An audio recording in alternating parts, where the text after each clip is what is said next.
வணக்கங்க. நான் சித்தாப்பூர்ல இருந்து வந்திருக்கிறேங்க. சித்தாப்பூர் சிஎம்சி காலனி கலெக்டர் கிட்ட மனு போட்டிருக்கிறேங்க. சந்திரகலா டி சந்திரகலா வீடு வேணும்னு மனு போட்டிருக்கிறேங்க. போன டைம் பாத்தீங்கன்னா போனாச்சியில் வந்து ஹவுசிங் யூனிட் எடுத்துட்டு 20 பிளாக் ஹவுசிங் யூனிட் எடுத்துட்டு அந்த மக்களுக்கு வந்து அங்கேயே கட்டி கொடுத்தாங்க சார். இப்ப என்னன்னு கேட்டீங்கன்னா எங்களுக்கு வந்து கட்டுற வீடு 112 வீடு எங்களுக்குன்னு சொன்னாங்க. இப்ப என்னன்னு பாத்தீங்கன்னா கலெக்டர் வந்து வெளியே பேப்பர்ல போட்டாருங்க. பேப்பர் போன எல்லாரும் மனு கொடுக்க ஆரம்பிச்சுட்டாங்க. இப்போ வந்து எங்களுக்கு வந்து 112 வீடு எங்களுக்கு கொடுக்குறதா இல்லையும் கொடுக்கலன்னு சொல்லிங்க இப்படி போயிட்டு இருக்குங்க.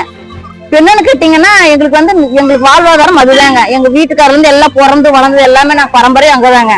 அதனால வந்து அந்த மீதி இருக்கிற மக்கள் 80 குடும்பம் கஷ்டப்படுறாங்க. அந்த 80 குடும்பத்துக்கு சேர்ந்துதான் நாங்க கேக்குறோங்க. எல்லாரும் நாங்க அங்கேயே இருக்கணுங்க. ஒண்ணு எங்களுக்கு இது இடிச்சு கட்டித்தர சொல்லுங்க, இல்லைன்னா அந்த பக்கம் வந்து எல்லாத்துக்குமே கட்டித்தர சொல்லுங்க. எங்களோட கோரிக்கை இதுதாங்க சார். இப்ப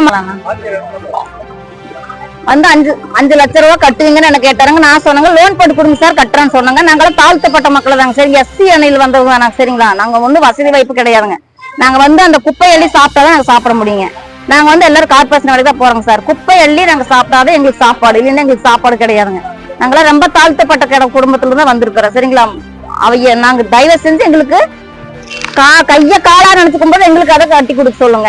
எந்த வீட்டுக்கு ஒரு வீடு எங்களுக்கு அப்படி இல்லைங்க சார். நாங்க என்ன கேட்கோம்னா ஒரு குடும்பத்துல 2 பேர் இருந்தா 2 வீடு, அவங்க எல்லா பொருளும் ரேஷன் கார்டு ஆதார் கார்டு எல்லாமே வச்சிருக்காங்க. அது மாதிரி வந்து எங்களுக்கு வந்து ஒரு வீட்டுக்கு ஒரு வீடு கொடுத்தா வாழ முடியாதுங்க. ஒரு மாமியா அப்பா 2 பையங்க இருப்பாங்க, இருக்க முடியாதுங்க.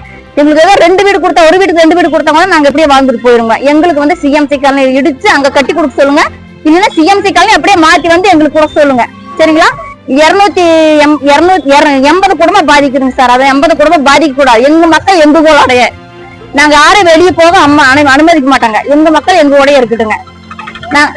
போன கவர்மெண்ட்ல வந்து இடிச்சு கட்டி கொடுத்தாங்க. ஏன் இந்த கவர்மெண்ட் பண்ண மாட்டேங்கிறாங்க? 5 லட்சம் எங்ககிட்ட என்னங்க சார் இருக்கு 5 லட்சம் கொடுக்குறக்கு? நாங்கதான் குப்பையினால சாப்பாடு. போன கவர்மெண்ட் கட்டி கொடுத்தாங்க, ஏன் இந்த கவர்மெண்ட் கட்டி கொடுக்க மாட்டாங்க? என்ன காரணம்? எங்களுக்கு வந்து அங்கேயே கட்டி கொடுக்க சொல்லுங்க. நாங்க 80 கூட பாதிக்க மாட்டாங்க பாருங்க. ஒருத்தர் வீட்டுக்காரர் இருக்கு, ஒருத்தருக்கு எல்லாம் இருக்கு சரிங்களா. ரொம்ப கஷ்டத்துல இருப்பாங்க, ஊனமுற்றோர் எத்தனை பேர் இருப்பாங்க. அதனால வந்து எங்களுக்கு அங்க வீடு கட்டி கொடுக்கணும் சரிங்களா. இல்லையா எங்களுக்கும் வீட்டுக்காரர் இல்லைங்க சார். நாங்க 3 குழந்தைங்க கஷ்டப்படுறோம். எங்களுக்கும் வீட்டுக்காரர் இல்லைங்க சரிங்களா. நாங்க என்ன சொல்றோம், நாங்க எங்களுக்கு எல்லாம் எங்க மக்கள் எங்க கூட நாங்க வேறவங்களையும் எங்கேயும் விடுறது இல்லைங்க. நாங்களும் வெளியே போறது இல்லைங்க. நாங்க அங்கதான் வேலை பார்க்கறோம், அங்கதான் எங்களுக்கு வீடு வேணுங்க. ஆட்சியர் என்ன சொன்னாருன்னா 5 லட்சம் ரூபாய் நீங்க எங்கமா இருந்து வந்திருக்கீங்கன்னா சித்தாப்பூர் வந்திருக்கேங்க சார், சித்தாப்பூர் வீட்டுக்கு வந்திருக்கேன்னு சொன்னாங்க. அவர் என்ன சொன்னா 5 லட்சம் ரூபாய் நீங்க கட்டுவீங்கன்னு கேட்டேன். கட்டுறேன் சார், லோன் போட்டு கொடுத்தா நான் கட்டுறேன் சார் சொன்னாங்க. சரின்னு சொன்னாருங்க.